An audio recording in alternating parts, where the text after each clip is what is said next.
C'est ce mardi 30 avril 2024 qu'il s'est ouvert à Isiro, chef-lieu de la province du Haut-Touélé, un atelier de dissémination des rapports ITIE-RDC, exercice 2020-2021 et ses compléments. Selon le programme fixé par le secrétariat technique de l'ITIE-RDC, à cet effet, c'est aux environs de 9h10 que le coup d'envoi a été donné dans la salle polyvalente de l'hôtel Bomokandi, quartier Raquette, en commune Koupa.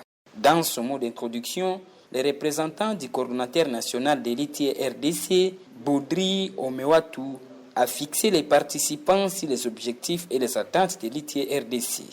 Les informations que nous mettons à votre disposition, j'ai dit au départ, c'est pour promouvoir des débats publics, aboutir à des réformes susceptibles d'améliorer la gouvernance. C'est-à-dire, c'est pas des informations pour l'information, ce n'est pas un jeu, ce n'est pas quelque chose qui n'a aucune importance, les gens viennent impact.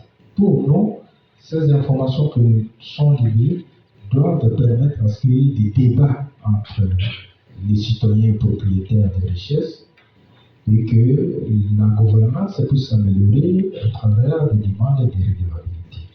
Rappelons que plusieurs représentants de différentes couches sociales, notamment les parties prenantes, composées des structures juvéniles, y compris la société civile et les autorités communales, ont rehaussé de leur présence à cet atelier qui va s'étendre sur une période de 3 jours, soit du mardi 30 avril jusqu'à jeudi 2 mai prochain. Au terme de cette première journée, l'orateur du jour s'est résumé devant la presse en ce terme. Je m'appelle M. Baudry Omewatu Wamulamba, expert à l'ITIE RDC. L'activité d'aujourd'hui concernait la dissémination du rapport ITIE 2020-2021.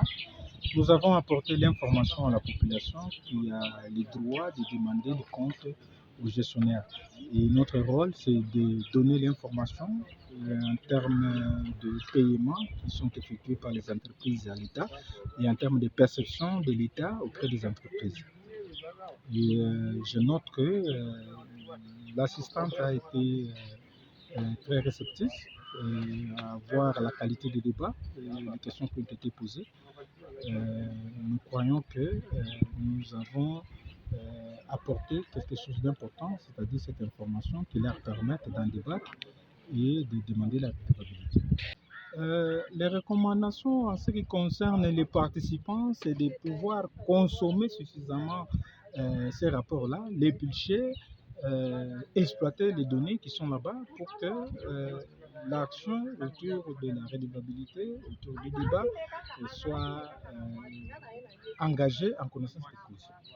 Il y a lieu de souligner que l'objectif global de cet atelier consiste à promouvoir le débat public sur la gouvernance des secteurs extractifs, tandis que les objectifs spécifiques sont donc sensibiliser les parties prenantes sur la norme de l'ITIE, entraîner les parties prenantes à utiliser à bon escient les informations contenues dans les rapports ITIE-RDC exercice 2020-2021.